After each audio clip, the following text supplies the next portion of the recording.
हम लोग क्या मानते, बस पुरुषार्थ करें, कर्म करें, कर्म के सिद्धांत को हम मानते हैं, कर्म करते जाओ, अच्छे कर्म करते जाओ। लेकिन करते करते, वर्क करते करते किस प्रकार के एटीट्यूड्स रखने हैं ताकि बहुत अच्छा परिणाम मिले। तो प्रमुख स्वामी के जीवन में वर्क रिलेटेड एटीट्यूड में सक्सेस के लिए पहला एटीट्यूड था, वे कहा करते थे, उनके ही शब्द में आपको कहूं, वे बोलते थे कि अगर हमको यह विचार आया कि ये काम मैं 2 सेकंड के बाद करूंगा तो वो लेजीनेस एंड प्रोक्रेस्टिनेशन है। और हम तो काम में किस प्रकार के एटीट्यूड से चलते हैं, आज करना है वो कल, और कल करना है वो परसों, इतनी जल्दी भी क्या है, अब जीना है बरसों।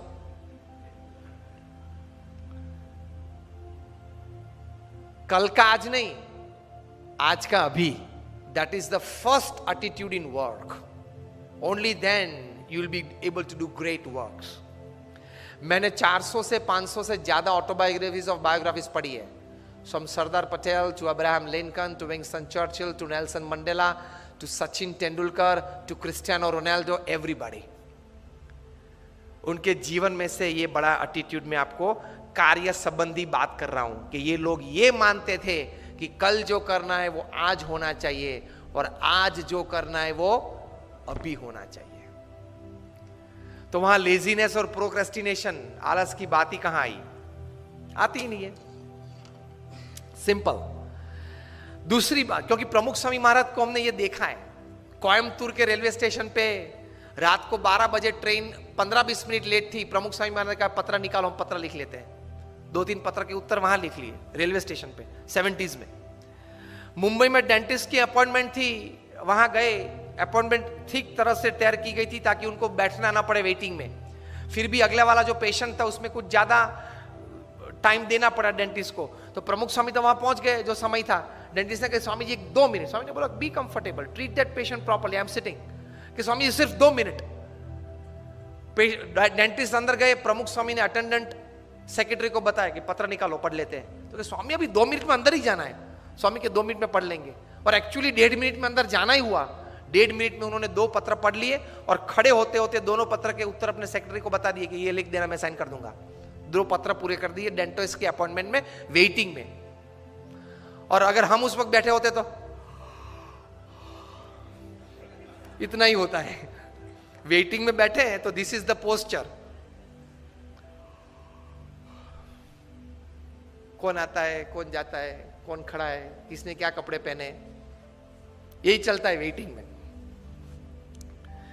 Such great personalities, they use the milliseconds of time, and we don't use hours and days of time. So for attitude towards work, use of time. ये काम मैं 2 सेकंड के बाद करूं, ये विचार आए तो भी वो लेजीनेस है, प्रोक्रेस्टिनेशन है। ये पहला एटीट्यूड। दूसरा एटीट्यूड प्रमुख स्वामी महाराज के जीवन में से और इतने बड़े महान हस्तियों के जीवन में से, कि दिन में करीबन कम से कम 2-5 क्रिया प्रक्रिया तो होनी चाहिए जो उसी वक्त उसी समय 50 साल तक चलनी चाहिए। वी अंडरस्टैंड, पूरा दिन तो हम अपने हिसाब के मुताबिक नहीं चला सकते, लेकिन 2-3 क्रिया आप तैयार कर लो। वो दिन 2-3 क्रिया उसी समय हर दिन होनी चाहिए। तो because of that 2-3 small acts और work that you do regularly at the same time every day for years, that will decide the schedule of your day, keep you on time for every other schedule of the day. इसमें इतनी ताकत है। प्रमुख स्वामी महाराज 40 साल तक सुबह 6:40 को walking में आए। 6:40 he is out of his door for walk. 40 years, इतनी बड़ी जिम्मेदारी थी। मैं दावे के साथ कह सकता हूं कि हम लोग जितने यहां बैठे हैं, हम सबका जीवन का पूरा कार्य इकट्ठा कर ले तो भी प्रमुख स्वामी महाराज का एक 1% में भी नहीं आता। आपने एक हरियाणा भवन बनाया, कितनी तकलीफ पड़ी होगी, मैं समझ सकता हूं। ऐसे 1300, 1300 और 150 से ज्यादा हॉस्पिटल्स, हॉस्टल्स, कॉलेजेस अलग। And he has given his personal time to 20 million people. 2 crore लोगों को पर्सनल टाइम दिया है. 6:40 को वॉकिंग. हम लोग उनके वॉकिंग के दर्शन के लिए बैठते तो 6:35 होती थी. हम लोग को पता चलता था कभी तो 5 मिनट बाकी है, नहीं आए होंगे वॉकिंग में. At 7:30 he used to sit on the stage, come on the stage for his morning puja. For 40 years at 7:30 sharp he would come on the dais. These are great personalities. Attitudes towards work, of keeping time at least in 2 or 3 acts of your life of the day.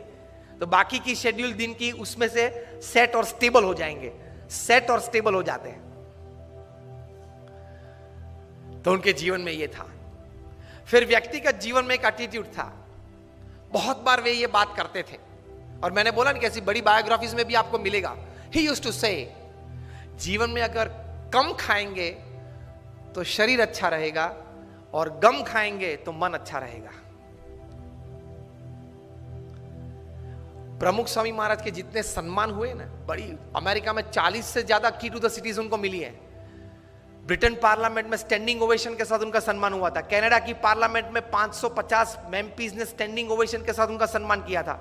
White house पे एक Indian flag और American flag लगाया गया था 24 घंटे के लिए. और रोनाल्ड रेगन जब प्रेसिडेंट थे, उनके रिप्रेजेंटेटिव आके प्रमुख स्वामी महाराज को बड़े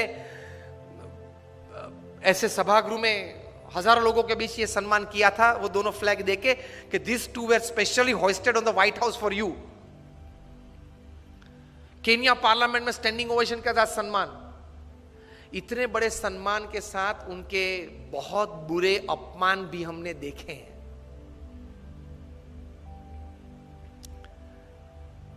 वहां गोंडल में हमारा मंदिर है, वहां 2 पेड़ कटने थे क्योंकि एक्सटेंशन था, प्लान था कंस्ट्रक्शन का. तो कोई एनवायरमेंटलिस्ट आ गया, 5000 लोग सभा में बैठे थे, बीच में खड़ा होगा और प्रमुख स्वामी महाराज को गाली के साथ उसने अपमान किया.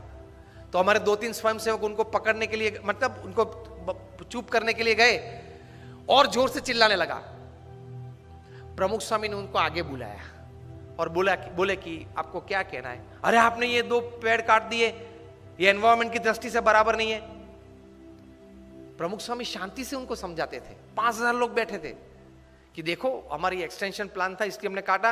वैसे नर्मदा के किनारे गुजरात में हमने 1 लाख से ज्यादा वृक्ष वहां तैयार किए हैं. अक्षरधाम गांधीनगर में 25,000 से ज्यादा है. वो कुछ सुनने के लिए तैयार नहीं था. 2 बार बोल गया, फिर वहां से चल निकला. प्रमुख स्वामी ने 2 वॉलंटियर्स को कहा कि उनके साथ रहना और जब तक वो बाहर जाए तब तक उनके साथ रहना, क्योंकि वे जानते थे कि शायद उसको मार भी दे. प्रमुख स्वामी ने दोनों वॉलंटियर्स को कहा कि उनको किचन में ले जाओ और भोजन करवा के बाद आप दरवाजे तक उनके साथ जाना. तो ऐसी अपमानित परिस्थिति में भी हमने उनको स्थिर देखा है. तो वो जो बोलते थे वो सही था. अगर गम खाएंगे मतलब बड़ा मन रखेंगे. किसी ने कुछ बोल दिया तो उस वक्त वो शब्द पे ज्यादा मेरा अपमान कर दिया, ये गलत बोल दिया, ये बोलना नहीं था, इस प्रकार की सोच नहीं रखेंगे. बोल दिया, अनजाने में बोल दिया. In an ignorant state of mind he said, so what. So he could digest. और हमारा मन तो कितना निर्बल है. कोई रिसेप्शन में या प्रसंग में जाके फिर वापस घर आते तो चर्चा क्या होती है देख लेना. वो आया था, वो नहीं आया था, वो लेट आया था, वो खाने के वक्त आया था, उसने मेरे सामने देखा लेकिन स्माइल नहीं किया. मुझे उससे मिलने की इच्छा थी लेकिन उसके चेहरे पे एटीट्यूड अच्छा नहीं था, उसने ये पहना था, नहीं पहना था. 2 घंटे तक फंक्शन के बाद घर में यही चर्चा होती है सबके घर में. यस और नो? वे आए थे, वे नहीं आए थे, उसके लिए आप फंक्शन में गए थे. Half of the time we don't know what we are doing. 50% जीवन तो यूं ही पानी में चला जाता है. हमको कॉन्शियस स्टेट में पता ही नहीं है कि हम क्या कर रहे हैं. बारात निकलती है तो तीसरे मंजिले पे खड़े खड़े, सुबह में एक तो देरी से उठा है, 10 बज गए हैं तो भी ब्रश करते करते वहां थूक रहा है, स्वच्छ भारत प्रोजेक्ट बिगाड़ रहा है प्रधानमंत्री श्री का, और फिर अंदर आके बोलेगा बारात 20 मिनट तक देखी, दोनों जम नहीं रहे, तो दोनों को जमाने की जिम्मेदारी तेरी थी, और अगर नहीं जमा और कुछ हुआ तो एक की जिम्मेदारी तेरे पे आने वाली है। एटीट्यूड्स हमारे बहुत चीप हो गए। तो मन जरा दृढ़ रखना, accept and welcome wrong attitudes and insults in life. देख तो लो, चेक तो कर लो आप इमोशनली कितने स्ट्रांग है, इमोशनली आप कितने स्ट्रांग है। चेक कब होगा? जब आपका किसी ने अपमान किया, जब आप प्रतिष्ठित हो और पोजीशन पे हो, आप अथॉरिटी हो, फिर भी आपकी मनमानी के विरुद्ध कोई अगर ओपिनियन दे, और वो भी मीटिंग में दे, और मीटिंग में सब मेंबर्स उनको सपोर्ट करे, whether it is pre planned or spontaneous, that is also different story. उस वक्त आपकी अंदर की हालत कैसी बनती है वो आपके एटीट्यूड पे निर्भर होगा। If my opinion works, I am happy to work. If my opinion does not work, somebody else's opinion prevails, I am more happy to work। तो ही महान बन पाओगे।